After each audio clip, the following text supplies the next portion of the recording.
The following show and its content are the responsibility of the show's producers and participants. Information related in this program is not meant to substitute medical recommendations. Before starting a treatment program, you should consult your physician. T-minus 10, 9, 8, 7, 6, 5, 4, 3, 2, 1, 0. Ignition. Liftoff.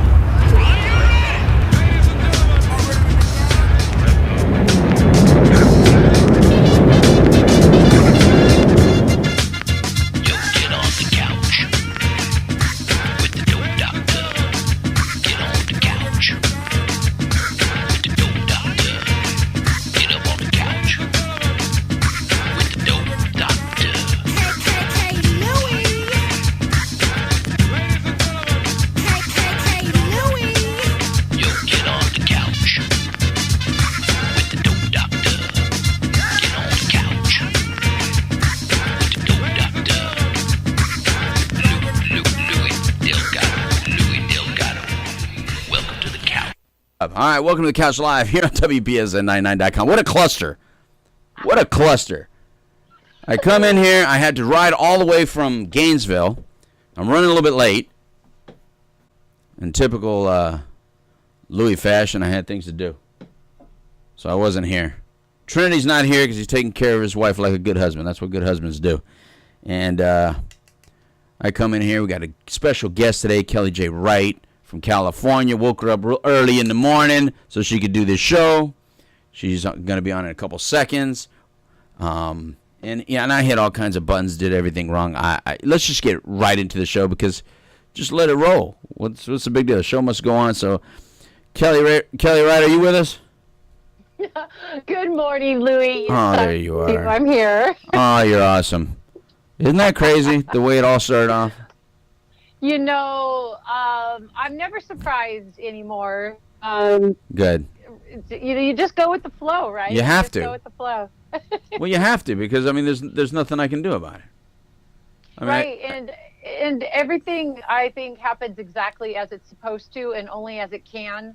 Well, good. And what I mean by that is the way things are happening, they are actually happening, so there's no other way they can. So right. What if we are in our moment, in that real moment, be with it, it's just how it is, and then, you know, that old saying, it is what it is. Just be with it. Yeah, we have that hanging in my house. It's Trinity's favorite saying. It's my wife loves it too. It's hanging in the house. It is exactly what it is. And you know what? It's been a beautiful day. Look, I can't complain. It's a beautiful sunny day. I mean, I had a great night last night speaking about recovery and some treatment options over there in Gainesville, Florida last night. Here's what I didn't take into account. I forgot it's bike week, number one, and I forgot it's spring break. So you take a 2-hour drive that I had fully calculated. Let me give myself 2 hours and a half, and turned into more like 3 hours. Because I'm behind motorcycles the whole way from Gainesville and spring breakers. Right. So and whatever. In the flux of everything, that was the most important thing happening at that moment. Everything else is ahead of you, right? We don't Correct. run to get ahead of ourselves. We stay Right. with the moment. We chill in the traffic. We learn not to get outside of our body or try to hurry our mind by worrying about things that are out of control. If the traffic is there, it's there. And, Yeah, you'd have been proud of me. You and my wife would have been proud of me because I didn't speed. I mean, I went about 5 and sometimes maybe even 8. No, I lie. I'm sorry. I did go 90 miles an hour one time. But it was for a very brief little moment, and then I slowed back down because I realized, listen, I don't want to hurt anybody, you know, because there was too many motorcycles. And then, Kelly, I was going 90 for like a minute, and people were passing me up faster, dancing in their car, going to spring break. And I quickly realized there's going to be a problem up ahead. Let me just slow down and just relax because a few minutes is not going to make a big difference. No, right. And one of those things, too, that if you are where you are, and I tell my clients this a lot. I said, if we are in our mind, in our body, seated, doing our best work, literally creating the moment we're in. The most important thing we could do is be there. Right. So, and that the hardest place to do that is traffic sometimes when we are trying to get somewhere else, right? So you got ahead of yourself for a second, checked your situation, pulled it back in. I did. I saw freedom, Kelly. I saw freedom. I was behind motorcycles in slow traffic the whole way. And when I say motorcycles, I love motorcycles. I ride. So it's not about hating motorcycles. It's just everybody's cruising because they're like on vacation. So, you know, it's a big PAX. You know, if you've ever been to Bike Week in Daytona Beach or any other bike week, you know it's just a motorcycle to motorcycle and everybody's just chilling. But the problem was I was going so slow the whole way, and it's a country road. There's a one-lane highway the whole way from Gainesville to here. So, you know, you're going slow the whole time. I finally hit the freeway, so I'm like, freedom! I finally can go faster. And then I realized, you know what, these other guys are going like 100, and they're probably already trashed. So let me just slow down and let it just hang out, and that's when I relaxed. But anyway, everybody would have been proud. Like I said, my wife would have been proud of me for slowing down. So Dana, good job. But anyway, let me introduce you. I didn't even introduce you. So let's get the show started right. This is the Couch Live. We're in our 20th year talking about recovery and addiction. I usually have a co-host here with me, the Dharma Guy. He's over there supporting his wife at the medical center, doing some things. Our other co-host, Chris Lowe, on the go. She's supporting her daughter, who is shopping for a venue for her.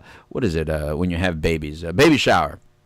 So I'm here by myself, all by my lonesome, but the show must go on. But I'm not here all by myself because on the phone is Kellie J. Wright, the internal narcissist. And I love that name, by the way. So please, Kellie, introduce yourself. Tell us who you are, and then let's get into the show. I love it. You know, first of all, my name is Kellie J. Wright. Yeah. And I am. And you got to throw the J in there. Yeah, you do. Otherwise, I'm Kellie Wright, and I was hurt for a long time too at one point, and that's a whole different story. You know what happened is I became through my dream. I became who I was meant to be, and that is a spiritual life coach. I'm an author, a blogger, I have a radio show. I live and grow out loud to inspire others. I had a deeply transformative spiritual awakening where I downloaded 12 blogs that walked my mind out of darkness. There's 13 that became a process called the 90-day transformation. And so it's been a spiritual awakening journey over the last 6 years that was very intensely focused on the whole walk, my whole life, knowing I would come to this point, prepared me for that. And, you know, we talked about that before, you know, about life being a living lesson. Right. And so we talked about it when you're driving in the car. If we are focused on the moment becomes the lesson, right? Our life is the lesson, not always everything outside of us, right? And so Internal Journeys is the platform that I work from now, but Internal Narcissus literally is the transformation modality that was given to me, and that name that I do too, thank you for loving it, was given to me in a dream. It was a directive to create the website Internal Narcissus, and that would be where I lived and grew out loud and wrote to help inspire others to get through things that were holding them back. Wait, blocks. When you said lived in, did you say Grout Lod? Is that a name of a place? Grout Lod? Oh, nope, I spoke too fast. Thank you. Lived and grew out loud for... Because I thought you said it two different times, and I'm like, am I just not catching the name of this? Because I know you like live in a cabin out in the middle of nowhere, right? I do, and actually I do live in Washington now. I lived in California for a while when I went on a 2-year spiritual walkabout. After my first 90-day transformation, I was directed to go to Malibu, which was interesting. And I was up in Latigo Canyon where I did a second 90-day transformation, where we moved from mind-based thinking to heart-based being. We work with our internal dictionary of self and our relationships and expectations to others. So I did that up in Malibu. I deconstructed fear in Washington State at home and liberated my true self. And the third transformation actually was in Desert Hot Springs, because after Malibu, I was led to Desert Hot Springs, which you know where that is out there by Palm Springs, one of my favorite places now. And Palm Springs and Desert Hot Springs are very special to me, very special area. And I did the third transformation, and that turned into be where you really literally walk through yourself and meet yourself, and then you walk back in and seat your self-worth. The whole journey is to be about living in the present moment. You know, when we live in the present moment, we can learn to be who we came to be and shine bright in the hues of our own intentions, not always trying to worry about what we're not or what we didn't do. All that worry, right? Right. It takes us away from what our true power is, which is to create in real time our life, each moment. Right. As a living lesson. So let's pause this for a second, because I need to create this moment in time, and then see you're much more awake for being out in the West Coast. You're much more awake than I am already. You've already had your caffeine, or your energy source is already inside you. It's inside. Let me take another sip of my Celsius here that Trinity turned me on. Hold on.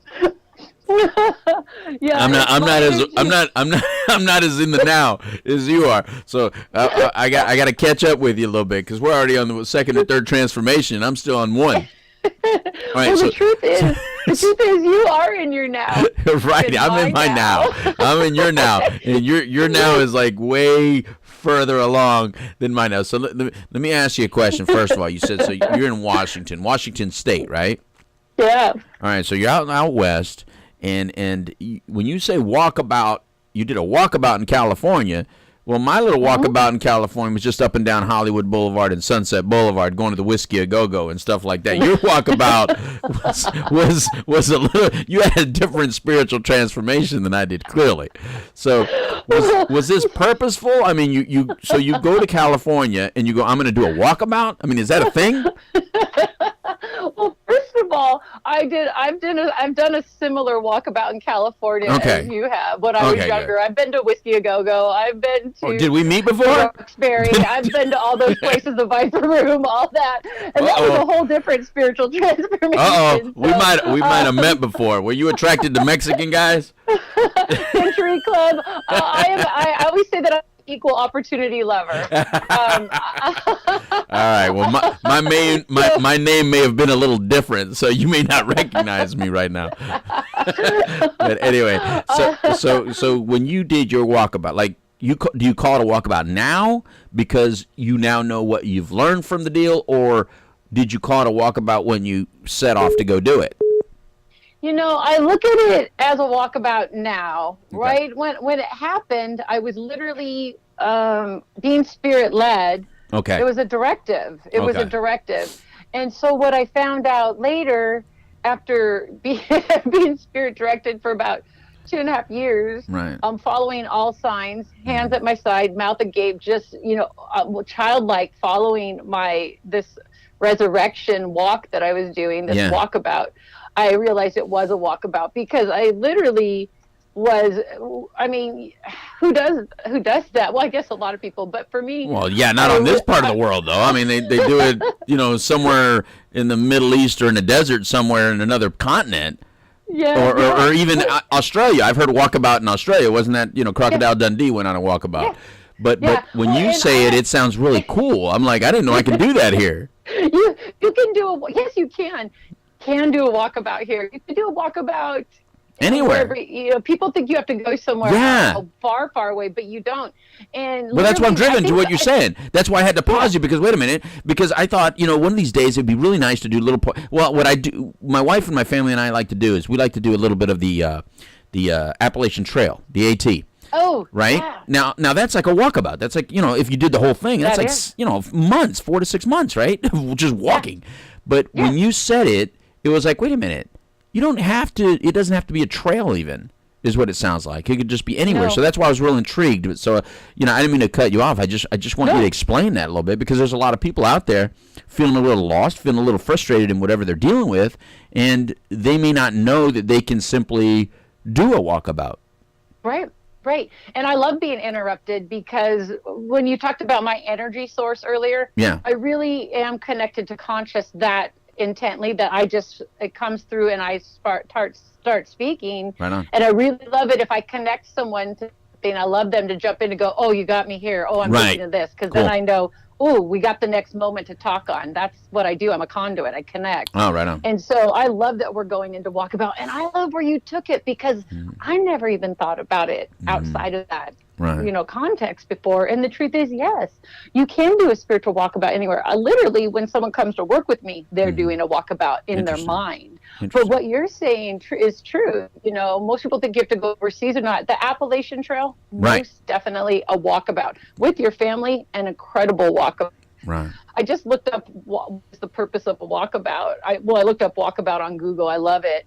It says the other walkabout is in the manner of pursuing or performing a ritual religious of kind. So walking around an object or site with a religious purpose is the sense of a walkabout meant here. And that's one place. So really, if we look at religious, take the fear away from that and just look at something we're connecting to spiritually, the land, our family, our homes, an idea, if our idea is to free our mind so we don't have fear and we don't, we don't keep walking about, old coping mechanisms, old fears, ideas, old regrets, old thoughts that keep us stranded internally, we can bridge that walkabout outward, right? And so I like that came through. Yeah. The walkabout really is a choice. And it doesn't have to be, just like they say, it's not about the destination, it's the journey. It's it is what it is, right? Right.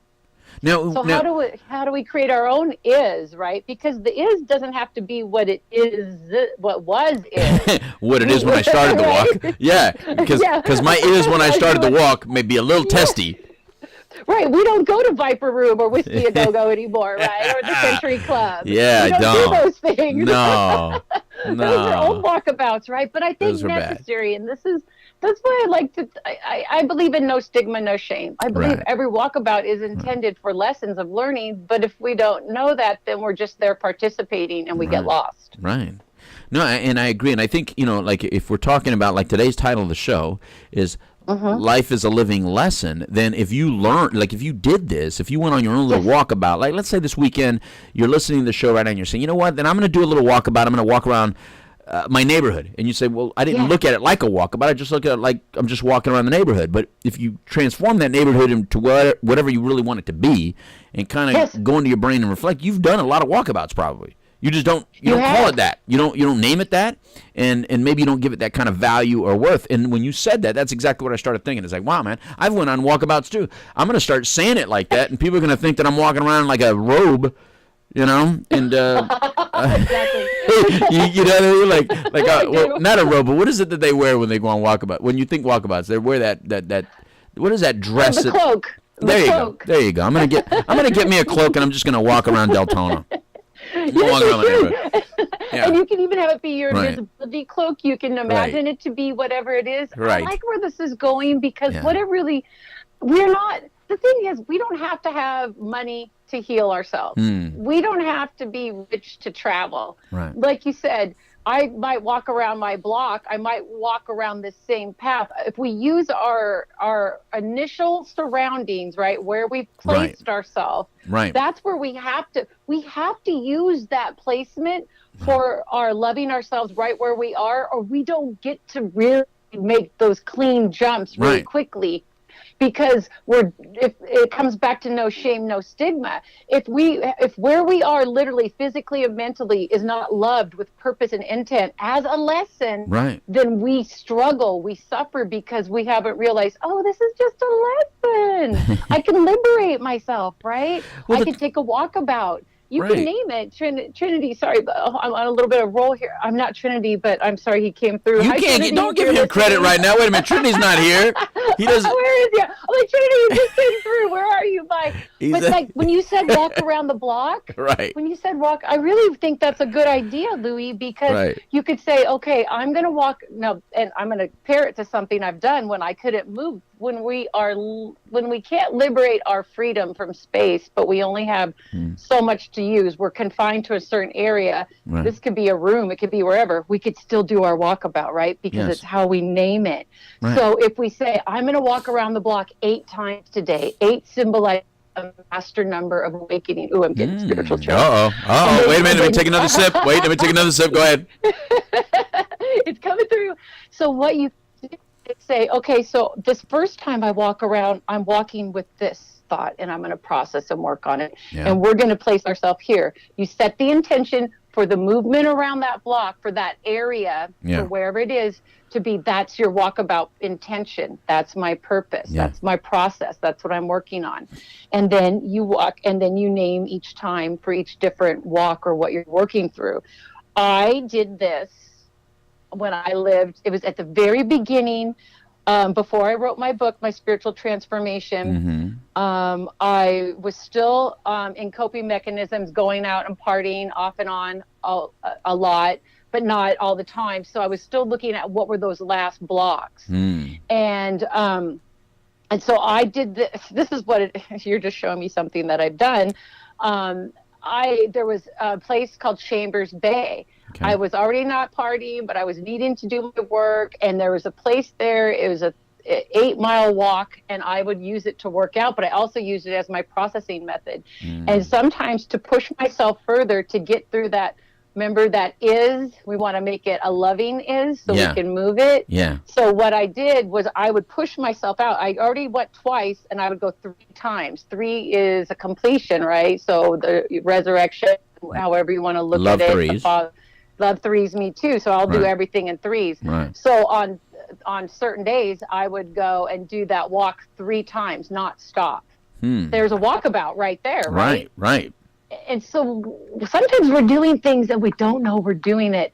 And that's why a guide works. That's why listening to a show like yours and Trinity's works. Because all of a sudden we're having a conversation. Someone out there's listening. Right. Now they've just had a different vocabulary or a book opened up to them to show them, hey, this is what I'm doing. Oh my gosh, I'm doing some of this. There's a way now I could do it a little bit different. I could switch that is, because now I'm not just walking around in circles and thinking I'm not doing something. This is my circle. Well, that's my pattern. Well, one of the things I like about it is that, while you're saying this, I'm imagining all the times we're not appreciating what's actually just around us. So it's like we're searching outside of not only ourselves, but even outside of our normal environments for some sort of stimulation, right? So all the addicts in recovery that are trying to find another way to enjoy life, or saying, man, life is boring, or worried about getting clean and sober because life is boring. But it's like there's things around you that you just ignored. So these walkabouts that we're talking about right now, you can just walk around your own neighborhood. There's so much in your own neighborhood you haven't even experienced. You haven't even appreciated. So there's even if you've walked around that same neighborhood before, there's new things today. Like, I can't even tell you how many times where I've walked where some animal just did something curious or funny, and I just appreciated it. It was just a little story that I then go back and go, oh, man, I was watching this squirrel, and the squirrel did this, or this cat did this. And, those are just little things and little moments, but had I not been walking, had I not been experiencing, I would have missed it and not enjoyed it. And there's tons of things that we just don't appreciate that are just right in front of us. Right. And I'll add to that and say that we're not appreciating it because we haven't learned how to appreciate ourselves. You got that right. Until we can appreciate ourselves, we don't have the eyes to see anything outside of us that we can appreciate truly. We might get little glimmers or glimpses if something sparks that soul strand, but we will always fall back into unappreciation until we truly can liberate our self-love.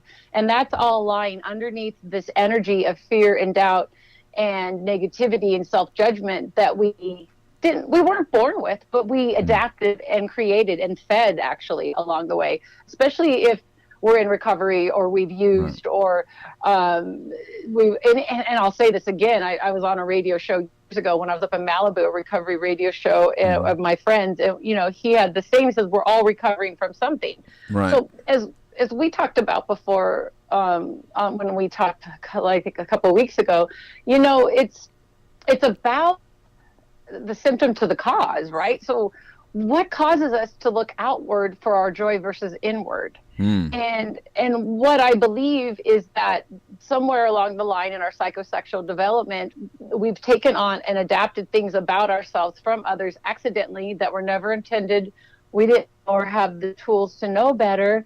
So we assumed these things were truths. And then we had to figure out how to, with the best tools we had as children or young adults, how to protect us from the feelings that it invoked. If we assumed that we weren't worthy or good enough because mom's busy or locked in her own trouble or trying to process her own life and didn't have time for us, then why would we ever think anyone else would feel the same? Because our parents are our first book of self. At Internal Journeys, we never judge our parents. We learn to see them as people who are trying to heal as we are, or who may never heal because that's just not what they do in their generation. You know, this is generational work that we're dealing with. You know, my grandmother, you know, grew up in a world where you make your bed, you lay in it. That's how I raised my mother and my aunt. But they grew up in a world where the world was changing. So they've got half of that, you know, communication skill from my grandmother and grandfather bridged with them learning life on their own. And that happens to each generation as we go forward. So when we stake our claim to heal ourselves, and whether it's from addiction, food addiction, work addiction. Some people don't go home to their families. They don't know how to feel. They love them, so they spend all their time at work, right? Right. You know, and that's not, just because someone's spending all their time at work doesn't even mean that's their story. Everyone's so beautiful on their own. And these stories are like little threads, you know, and they're all woven together. So to embrace our uniqueness, to embrace our you guys were all driving on that road today, what was it? Grand something? From Gainesville? Gainesville. Yeah. And everyone's in their own right next to each other. Right. So I like to call that our wormholes. I think that we're in one relationship here, and that's with spirit. Everyone outside of us we're in relation to. So we're all in these little wormholes next to each other in our is. I didn't like where their is was. I wanted their is in another is. Because they were in my is. But we're all in this place together. Right. And if we could learn to not judge like you did today and go, I'm going to slow down and look around. I love what you said. Right. This shows me where you are, really in a big open heart. You looked around and said, these people are on vacation. Yeah, they were all chilling. They had no idea I had to come talk to you. They had no idea. They didn't care about me and what I had to do. And when we have enough space inside of our heart to be with other people, to see them where they are, instead of assuming they're all where we are, that's the light bulb. Well, here was the problem that I had to navigate, Kelly. I had to navigate the problem is they clearly didn't know how important I was.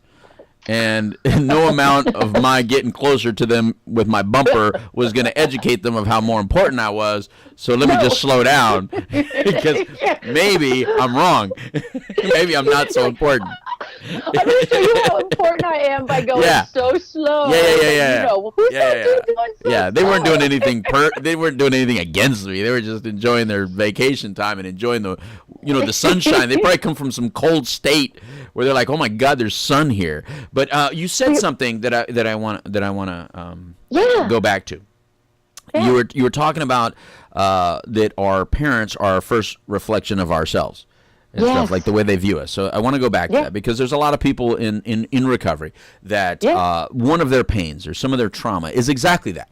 Some of the things that they may have done early on in their childhood was so disappointing. The way their parents took that disappointment or the way they read that disappointment was very negative, whether it be physical or whether it be words that the family used. And so that sticks with them, right? And so how they interpreted their family's words or actions, they could be, some of them are carrying that to this day. They're 30, 40, 50, 60 years old, and they're carrying the words of stupid, idiot, you're a failure, whatever it is. They're carrying that still. And so by carrying that, they continue to reharm themselves, even though there's really no correct understanding of what your parent was trying to do or what you just question their methodology. And their methods may have been poor. They may have not been the method that you would have chosen to use on your child. But like you said, it is what it is. It is what it is. It already happened.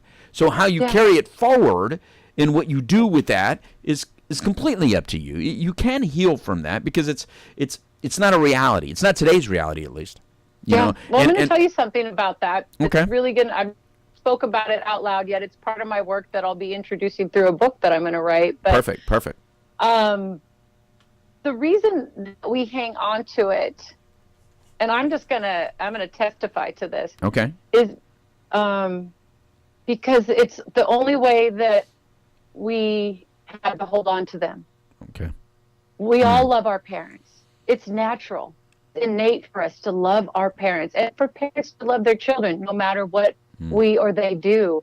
So this love it's out of this world.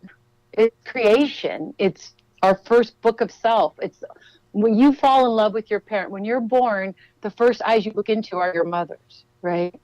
And then your father's, and you create this connection. They are your whole world. Vice versa, the whole way down that chain, that lineage. Yeah. And this love passes through each generation to the next. Even the stories aren't shared, through whispers of the emotions, of the energy left over, we are all growing forward. So this love, no matter how it's administered, is how we learn what love is. And even though in a world that shows us, or that we feel that some of it might be wrong or we can't connect to it, it's still our first book of love. And so that is the reason we can't let go. It's all we knew. And that's what keeps us creating these relationships that are broken, I've found, is because we don't know how to, we know we want to disconnect from that version of love, but we haven't figured out how to yet. And this is what my work does. But and Kellie, this is what I've done for myself. But Kellie, what about, I know. What about the people that were raised in a home where now, all right, let's take that. All right, so if that's my first book of love, or that's my first understanding of what love is, what if it was hateful and harmful? That's the one, and you've come to learn one of the biggest lessons of all. Anyone who's grown up in that has come. This is where I believe in no stigma, no shame, and my spiritual beliefs are such that I believe that we come to learn lessons. And my aunt has always told me that, it's kind of like, however you see God or I am, or how you connect to spirit, right. You're up there and there's a classroom.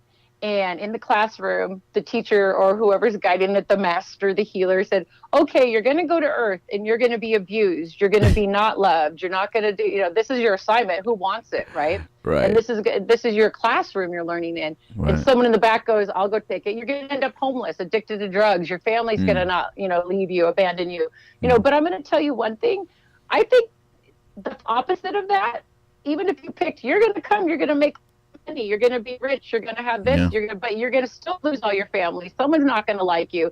I think the lesson, whether they're however we view them as positive or negative, are just lessons. And once we embrace that, not to take our journey personal, but that we can liberate ourselves from the lessons, whether we perceive them as dark or light, once we balance them, then we free our mind. And I think it's some of the hardest work you'll do. And I think that's why we find some of our true angels in recovery, because they've come to learn the biggest lessons, so they could free themselves from them and help others. We're in a spiritual war down here. And the only way that we could help free each other is to help liberate ourselves and show others, right? To connect. And that's why your radio show is important. That's why people who are in recovery keep living and growing and sharing.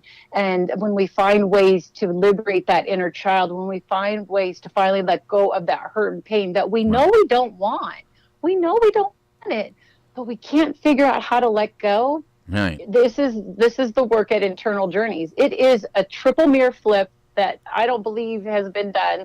It's work that I pulled through.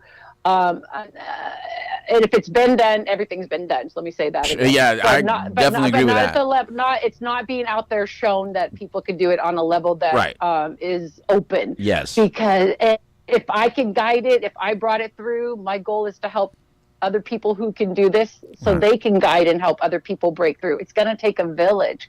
But I have my theory on repetition theory, which is what I basically just told you about love, why we can't break free of some of these patterns and habits. Freud started this work, but I'm finishing it. He didn't finish it. And that's the book I want to write. Right. And it's how we break free of these patterns that we know we don't want to let go of, and how it's all tied to this energy of it's all we knew. So we don't, until we flip that and write the script for a new book, we can't access any other pages. Those pages are unreachable if we're still subconsciously on a molecular and cellular and cosmic level, still reaching back to the last page we knew. Does that make sense? Yeah, I mean, it's. I'm sitting here listening to you, and I'm wondering, does anybody not like you? Like, do you have enemies?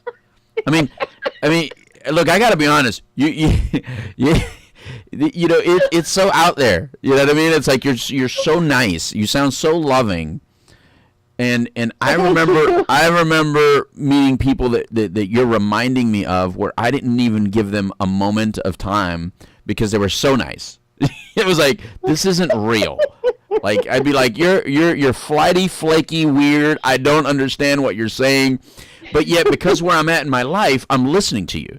But I'm just being honest with you. There was a time where I was so into my now, which my now is really you know, a little bit more harsh, a little bit more street edge, a little bit more, which you've probably lived through. You've lived through it. I grew up in the hood. Yeah. What I'm saying is, it's not like, and that's what I'm kind of saying to the people that are watching or listening. You've lived through it. It's just you're at a different place, so you sound very different. So I don't want people to think, oh, you know, she grew up a place where there's just butterflies and roses. Oh, you know, this is just a place where she is now. I mean, you're in a cabin now. There's butterflies and roses now. But that's because you've gone through these journeys and you're at a place of peace where you want to be. And it's like, there's no reason why we can't all get that peace. We may not all sound the same at the end of the day. But if we offer the opportunity to listen and learn instead of just, you know, in our judgment or in our own negative space, you have a lot to offer. You just kind of have to really listen. And that's what I'm doing right now. I'm just like really listening because I know that I'm not the same person that I used to be. I know I'm not a lot more loving than I used to be. I'm a lot more peaceful than I used to be. Yeah. But only I know the entire story. So when someone may hear me for the first time or listen to me for the first time, I'm wondering if they go, wow, he just sounds way too happy. I can't relate. You know what I mean? He's just, you know, he's like, nah, I'm not that healthy. Well, you know what? Neither am I all the time. You know, and I was just thinking that about you. It's like, wow, you sound really interesting the way you've kind of like you really dissect everything, right? Have you always been that kind of a thinker? Yes, I have, which has allowed me to get here. But it doesn't mean that I always said I was unnaturally happy. But I also found out that could be a block too. We have to look at everything we are, whether we're unnaturally. Here's where it's in the fourth week of the work. We talk about our shine bright. Now sounds like a really, it sounds like very Susie Sunshine. It's not. We even mentioned that in the work. To find your own shine bright really is just finding your optimal frequency level where you are naturally your own harmonic key. And what happens in life is if people, unless my mother remember, one time something was going on and she told me, Kelly, nobody likes a frowner. I brought it up. Nobody likes a what? Nobody likes a frowner. Oh, yeah. A frowner. Yeah. And so I remember, I think that's with me. And I talked about it on some of my past radio shows. The truth is, a lot of things stick with you that you don't realize. And I'm thinking, well, is that part of my unnaturally happy? I'm supposed to be. And so we don't always know exactly what molds us or how we became who we were along the way. But we do have the choice to unequivocally draw a line in the sand and look backwards and go, how did I become exactly who I am today? Yeah. And is it who I want to be tomorrow? What is my is right now? And is it the is that I want it to be? Because as we said before, it is what it is. Right. It's not going to be anything else. Right. So if we want our is to be something else, can we change it? Most definitely. Is it hard work? Yes, it is. Right. I have been to the bottom of the bottle. I grew up, using cocaine and ecstasy and alcohol to party and traveled and dance clubs with my friends. I know what it's like to party. Right. And I also knew what it was like to not party. And I would pick and choose when I came back and forth from these places. And what I learned is that wasn't a part of my true is. It was then, I thought, but I didn't know how it became that way. I went back and looked because it wasn't a true part of myself, although it was a part of me that I was using. Does that make sense? Yeah, of course. I don't think we're using things outside of us. I think we're using ourselves when we use, and that is something that I will guide you and I will guide you differently, and that's my journey. Oh, I just got spirit chills again. Yeah, I like that. Anything outside of us is secondary. When we have to look to see how we're using ourselves, and once we do that, we get to balance the opposites. We get to take good look at our living lesson life, our book of self, and go, whoa, okay, cool, interesting. You see, now you're tapping into another thing, which I 100% agree with, and it's a philosophy I 100% would like people to understand when they're dealing with trouble, which is, look, I've let myself down more than anyone else.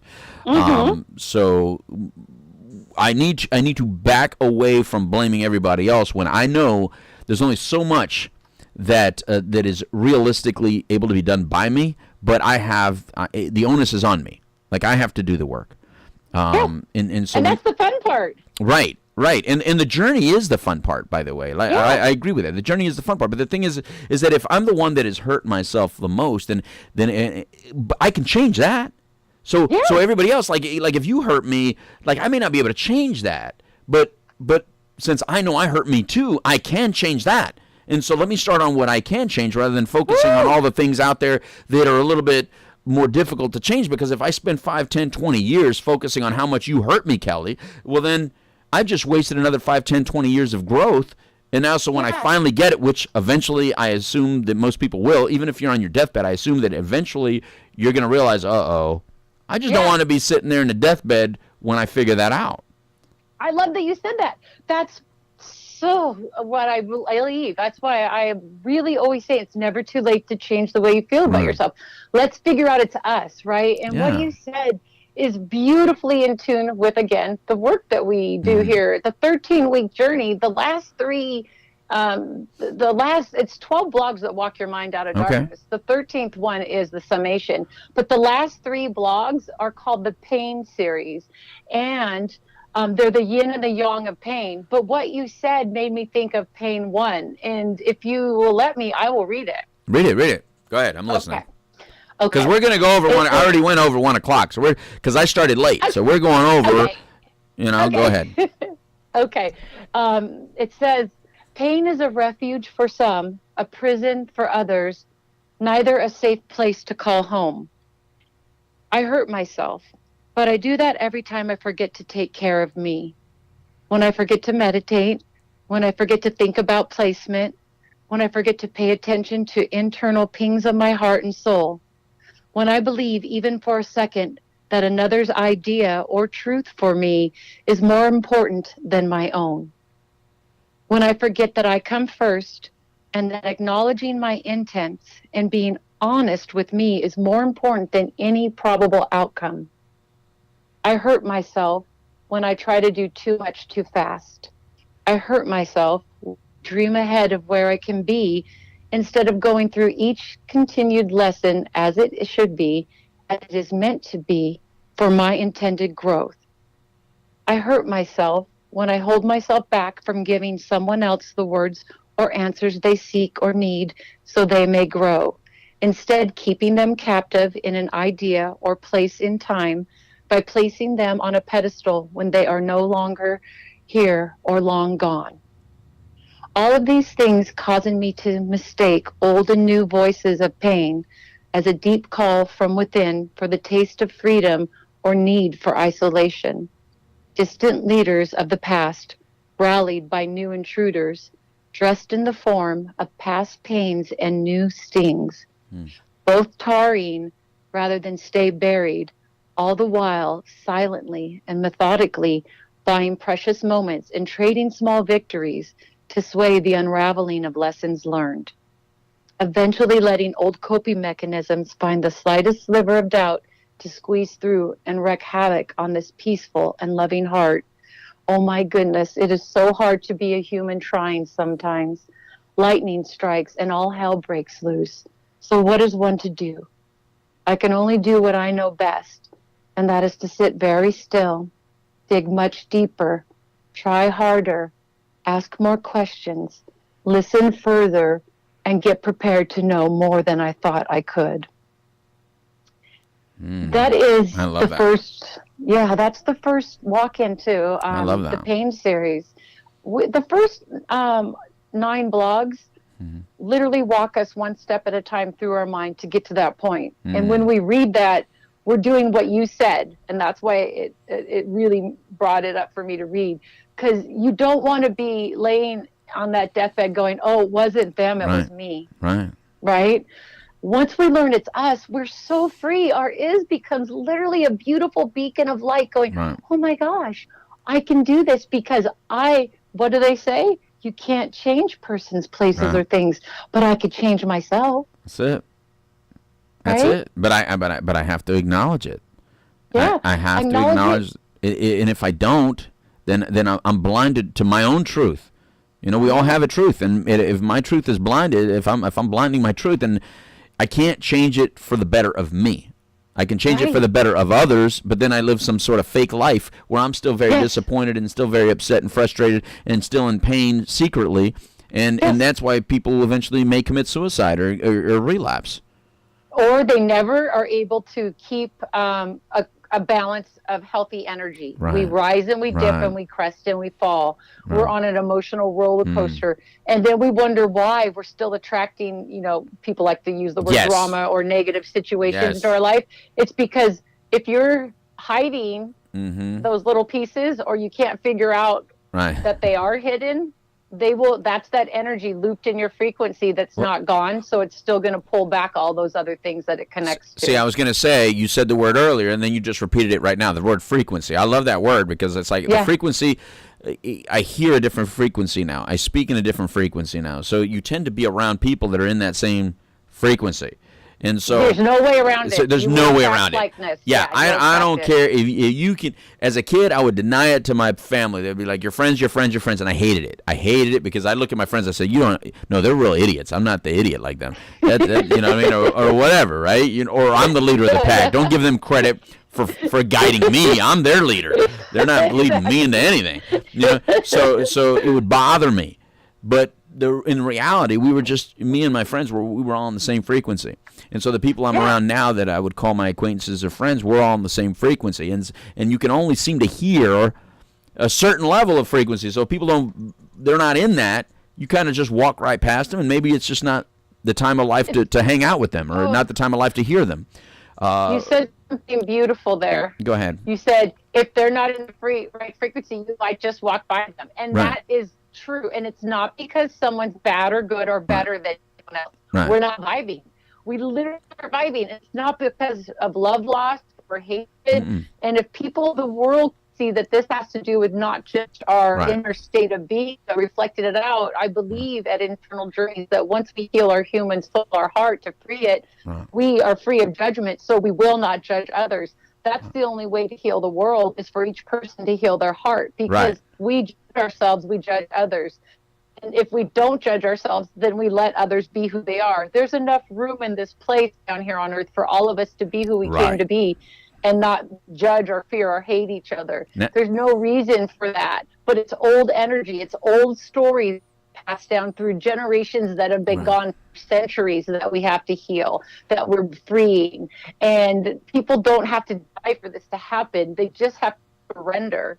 There's a negative energy out there that is wanting to rule, and there's a positive energy.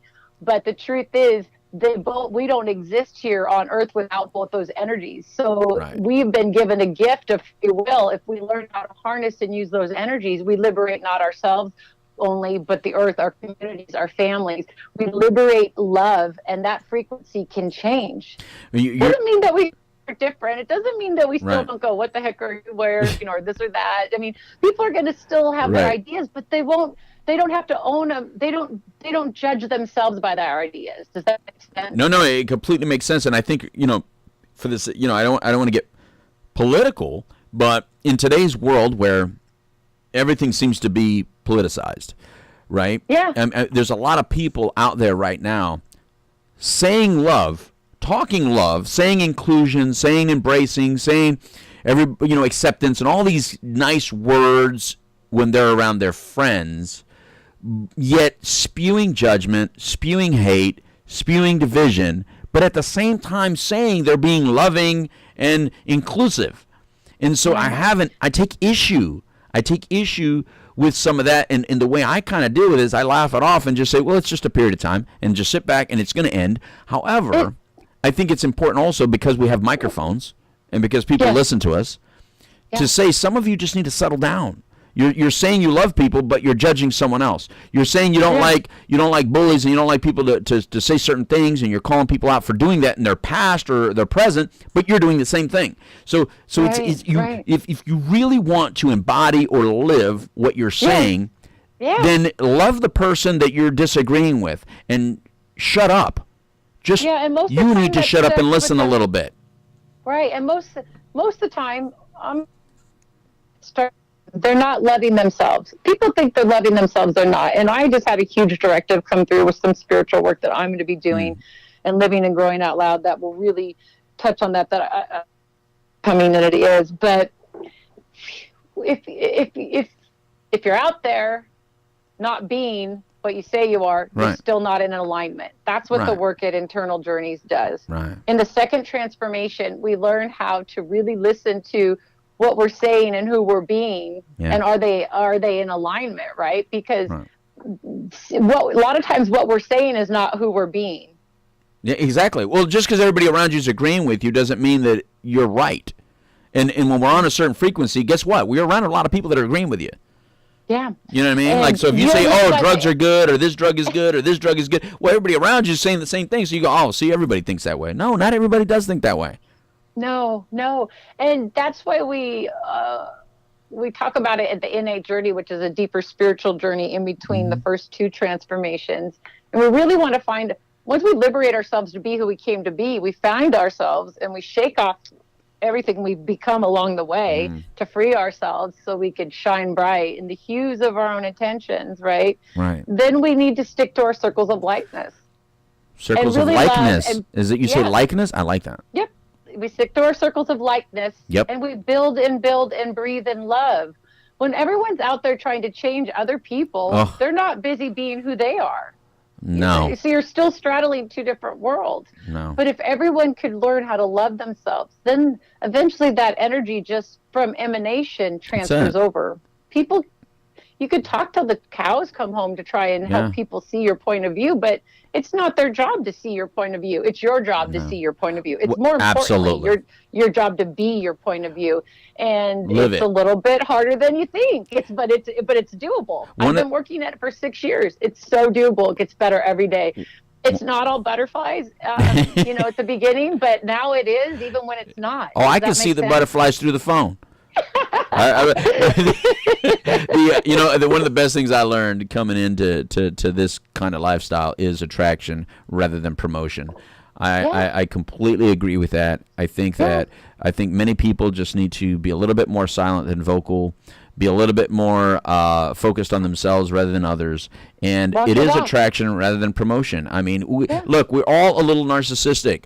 If we're speaking out loud, or if we're in front of cameras, or we're in front of people, we all have a little bit in us that feel like we have a book in us, or a thought that people need to hear. That's fine. The issue is then, but at least still listen. At least take the time out to still listen. It's okay to talk. It's okay to write. Everybody has a book. I think everybody has a great book in them.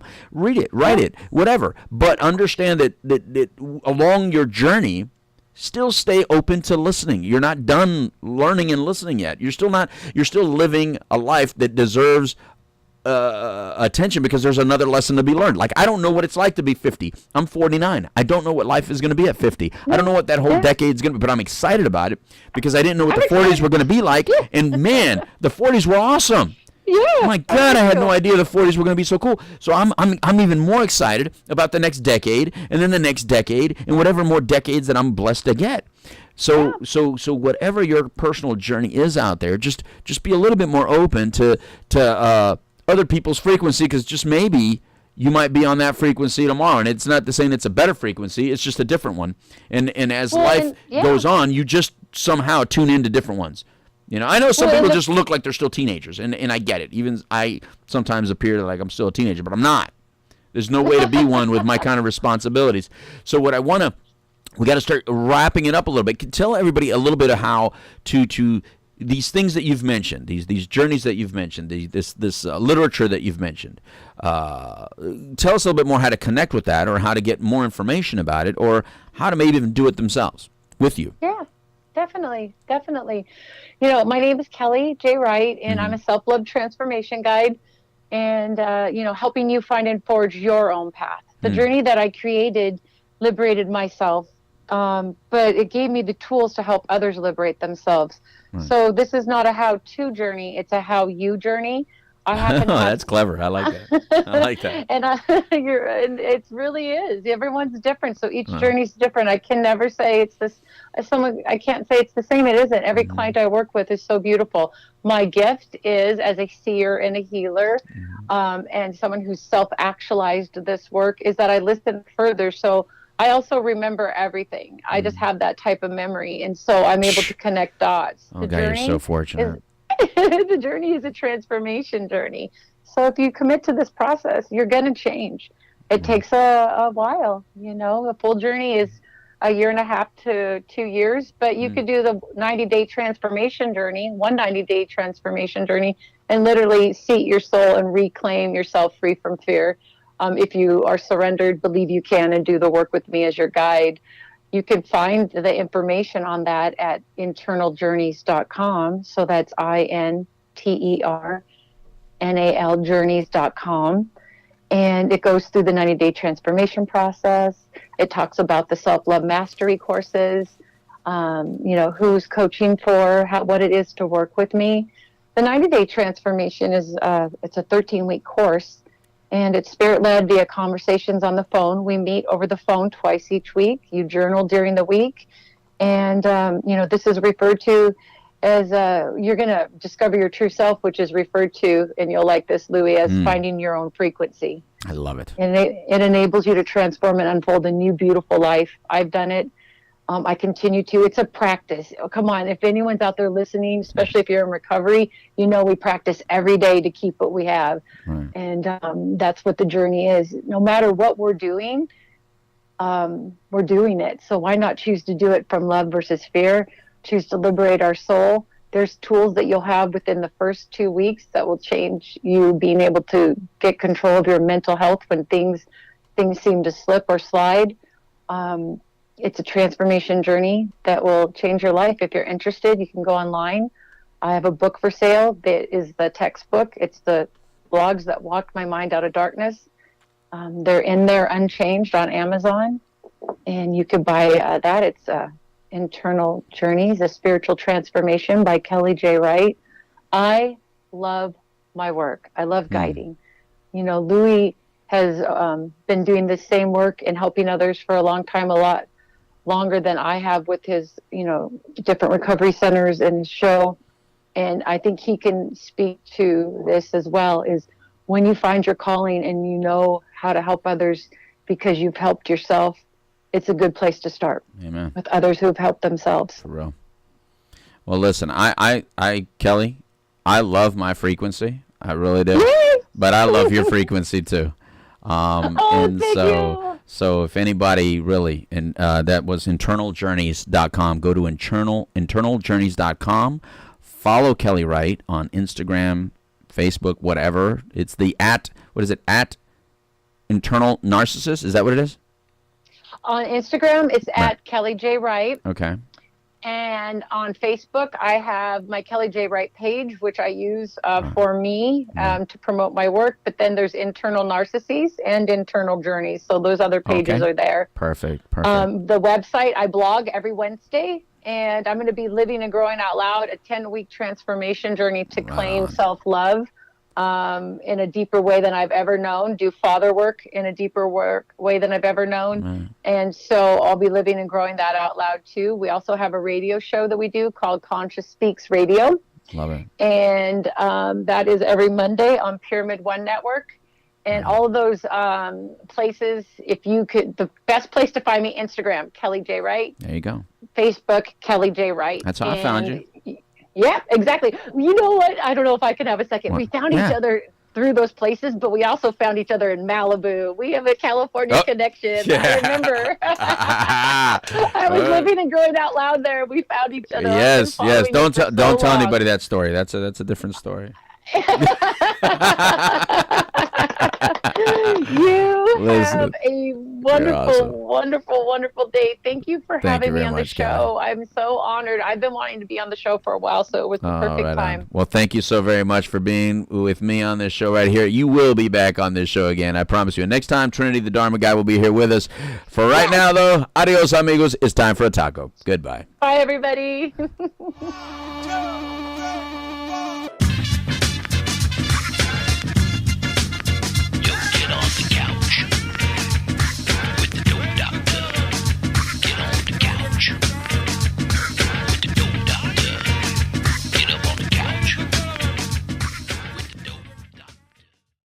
And that was without even a single drop of rum. That was awesome.